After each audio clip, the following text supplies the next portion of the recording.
So Hugh, again, I want to thank you for joining me on this Sunday after Easter.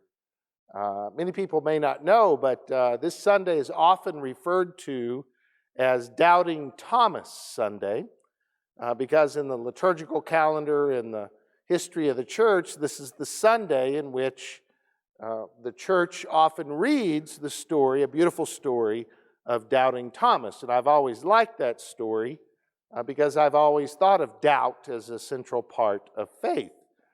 One of my favorite quotes by a Presbyterian minister, Frederick Buechner, doubt is the ants in the pants of faith. And I've always liked that. I've always appreciated Buechner's work. It's also, in some churches, called Holy Humor Sunday.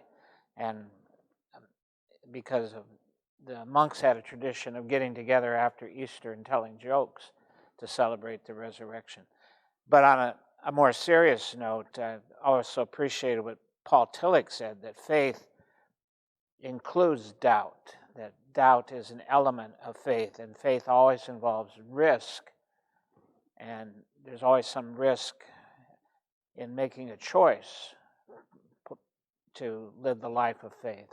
And Tillich considered faith a matter of choice, and including the element of doubt and risk.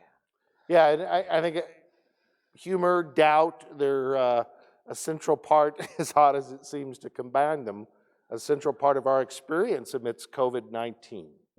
It's just a reality that those are part of our experience as we go through this pandemic. Doubt is a part of our what we're wrestling with in our faith in the midst of this pandemic. What we decided to do instead this Sunday, rather than read the story of Doubting Thomas, is to have a focus, is this is a Sunday close to the National Earth Day celebration. Part of the reason I asked you to participate in this worship service with me in this sermon conversation is that you have a passion about the issue of earth care and the congregation. You have a passion about Earth Day, and you shared with me a little bit about where that came from. Yeah, back when I was a senior in high school, we had an instructor that asked us to get involved in Earth Day, and this was actually the first Earth Day in 1970, and our senior class got organized, and we picked up all the trash that we could find in Humboldt and Dakota City, Iowa, and piled it in the city park. And I'll always remember that effort, the first Earth Day. And so Earth Day has always been important to me ever since, as I remember this from my years growing up in high school. And I know it's not just simply something in your thought processes or something you pay attention to, but you also have in your own life made some choices to observe care of the earth. Betty and I are fortunate to live on the farm that she grew up on, and there's 400 acres there, and much of it's timber and some of it's in a pond, and we've tried to preserve the timber and the pasture. And we recently installed solar panels, and we try to recycle, and we also try to plant trees every year and flowers, as well as preserving the forest. And we try to reduce our carbon footprint by driving hybrids and electric cars. And I know Betty's not going to approve of this, but I'm looking forward to when the new Mustang comes out this fall, which will get 250 miles per gallon. I can't imagine a hybrid Mustang, but it sounds cool. It really does. It sounds really cool. I've always enjoyed having a Mustang. I figure I get one more shot at a Mustang. Well, maybe we'll edit that out this morning so Betty doesn't find out. So right. I know you were part of the leadership team that we as a congregation have been examining this issue, particularly last year, and made the decision as a church to commit to becoming what's called an Earth Care congregation, a recognition by the national church about our commitment to stewardship and earth care. And we did.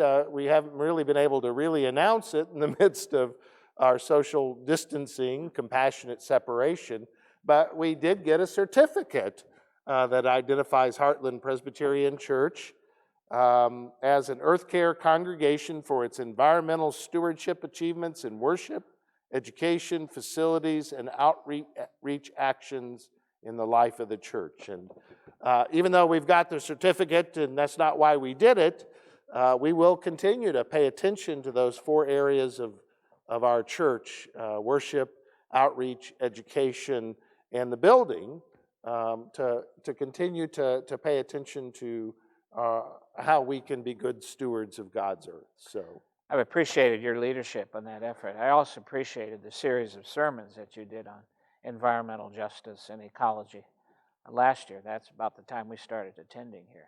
Appreciate that a lot.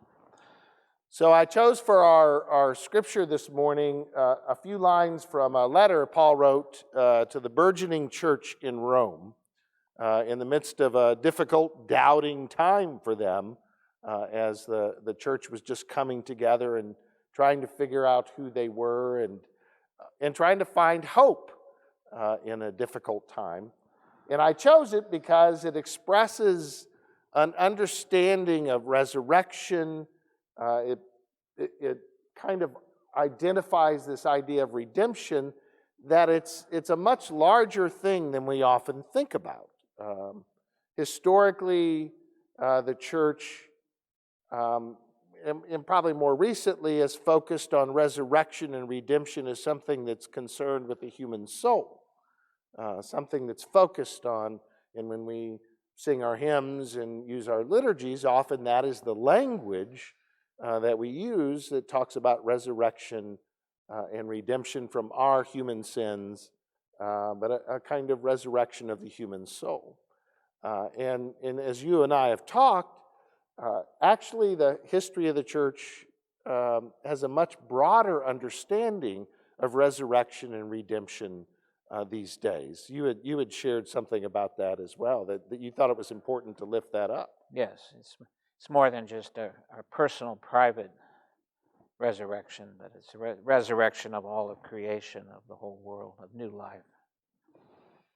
And the passage in Romans captures that, expresses that very well. Yeah, beautifully. And I love the line in it, a couple of lines. He writes of creation groaning in labor pains, waiting for redemption.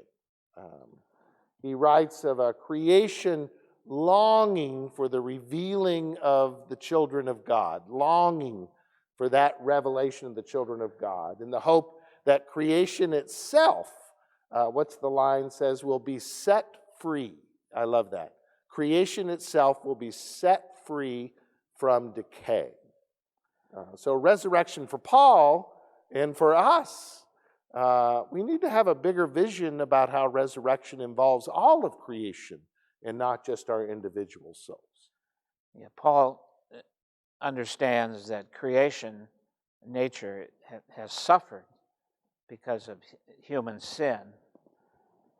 And creation is waiting for the glory to be revealed when people realize that they are children of God and are called to be stewards of creation rather than those who oppress and abuse nature, but rather see themselves as taking care of creation, which was God's original vision.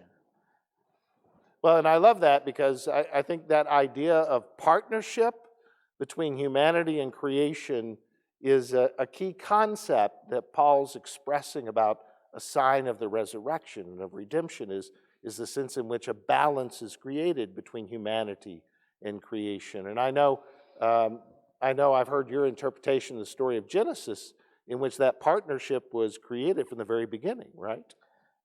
Yeah, particularly in the second creation story, when Adam is created first, and then the animals are created to be a partner with Adam, but none of them were quite up to it, and so then God created Eve to be the partner.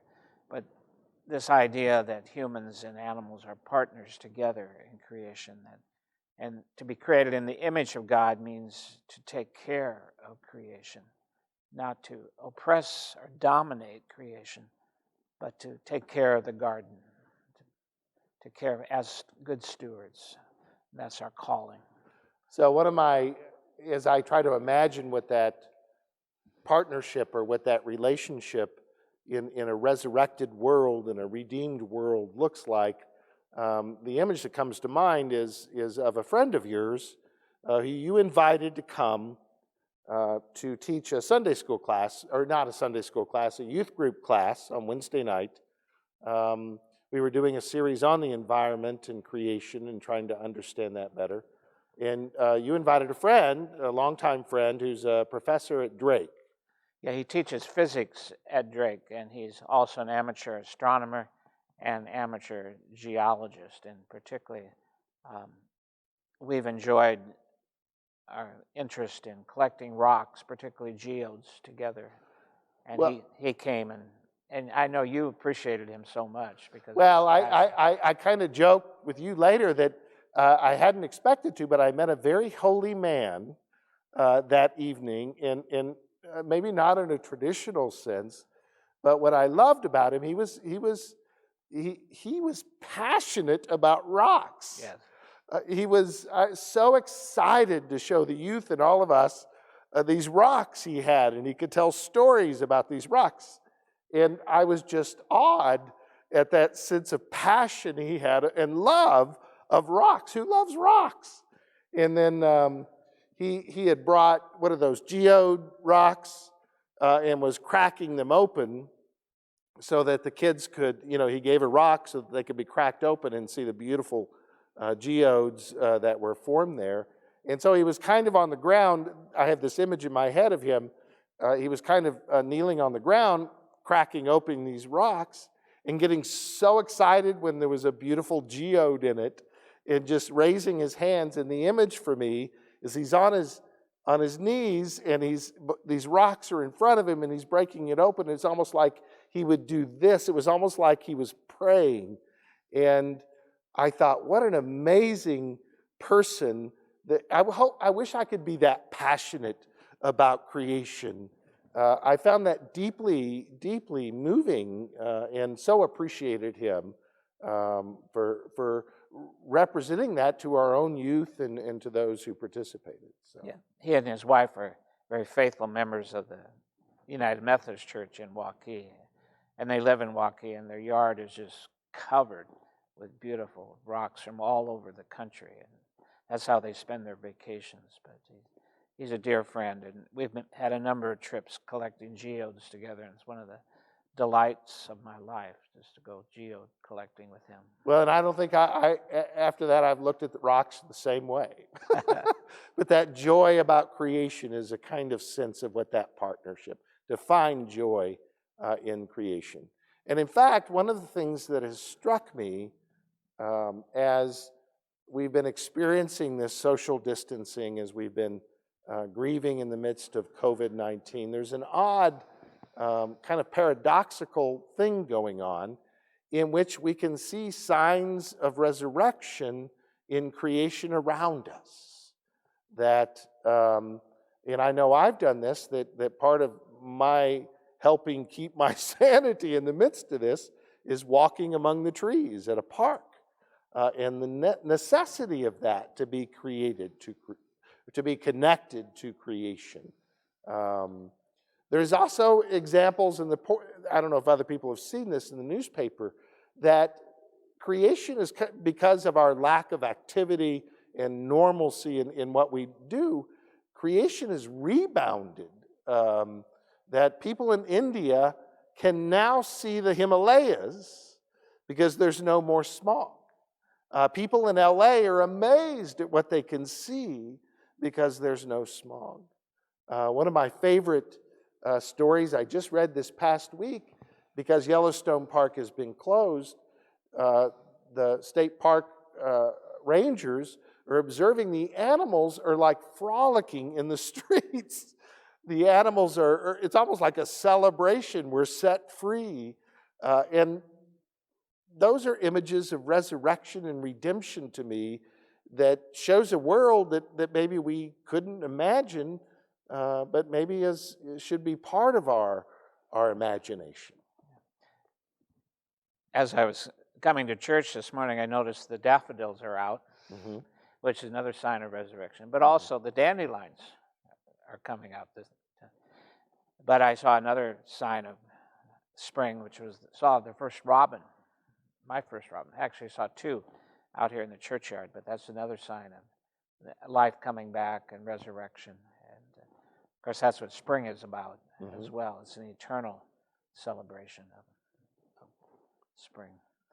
So part of the meaning of resurrection at this Easter for me, and particularly on this day in which we're kind of thinking about care of creation, is in our relationship to nature and the resiliency of the earth is the things we can do to be good stewards and partners. Yes, and we need to think about that as a church and as individuals, as families, as society. I have a friend from Greenfield, one of my dear friends, and when the Dutch elm disease invaded his hometown of Greenfield, he decided to do something about it. He started planting trees. He's now 80 years old, but he's continuing to plant trees every spring. So far, he's planted 3,000 trees in his hometown, such as the Dutch elm disease came in. And he told me the other day that he wants me to preach his funeral sermon, and all that he wants mentioned about him was that he planted trees. What a legacy! This is his passion. What a legacy! There's a quote from a man named Nelson Henderson and this kind of expresses what your friend is saying, that the true meaning of life is to plant a tree under whose shade you will never sit. Correct. The true meaning of life is to plant a tree under whose shade you will never sit. I started planting walnut trees last year, and of course it takes a long time for a walnut tree to mature, and I'll never see them, but my grandchildren will, and someday they'll have beautiful walnut trees on our farm. We have some now, but mostly we have oak trees, but someday there'll be a forest of walnut trees as well. We can plant trees. Of course, we can recycle. We can drive more gas-efficient vehicles. I was pleased to see that between 2017 and 2018, the number of hybrids and electric vehicles in this nation rose significantly, and that's made a big difference in our carbon footprint as a nation. So, of course, introduction of solar panels and wind energy is very significant as well. One thing I hope this church will consider is putting solar panels either on the roof or in the yard of this church. I think it'd be a marvelous witness in this community. I think that's one of the dreams for our congregation at some point. That would be a nice witness as well. Yeah, particularly when located here on Hickman, where so many people drive by. And I know we already have started planting a number of trees out in the yard, but we can do a lot more planting of trees. Well, the thing that strikes me about these acts of stewardship and the thing that strikes me about this passage, and you pointed this out when we talked this week, that really this passage is about hope. Yes. It's really about hope in the midst of a season of doubt, and hope in things that you can't see. And in fact, he points out, if you see it, that's not really hope, right? Correct. Hope is believing and seeing signs of resurrection around you when it just seems very hard to see. And as Tillich suggests, it's a choosing hope, choosing to take some risks. And I think that's what we need in this time, is signs of hope. And there are some signs, that are the rate of new cases is declining in some of our cities. The death rate is still very high, but fewer people are being admitted into the hospitals in New York City. That's a hopeful sign. And our president has come out with this 3-part plan to restart our economy. He's expressing a lot of hope, taking some risks there. And that's part of what faith is about, is a willingness to choose the life of hope and a willingness to take some risks for the sake of the future.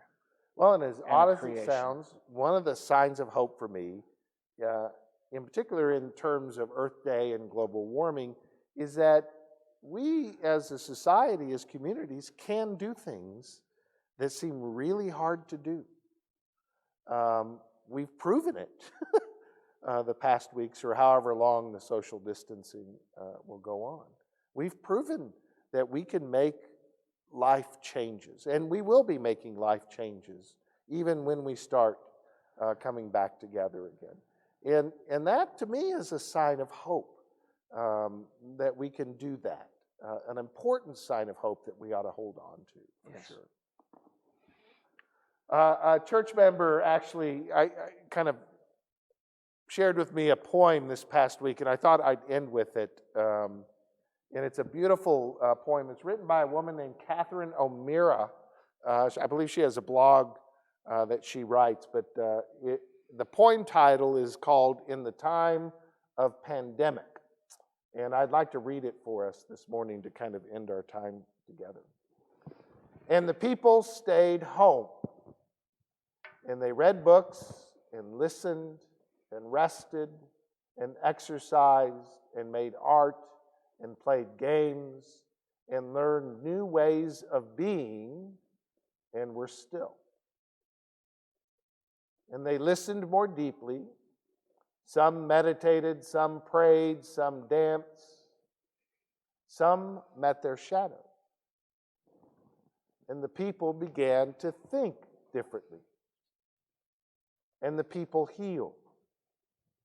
And in the absence of people living in ignorant, dangerous, mindless, and heartless ways, the earth began to heal.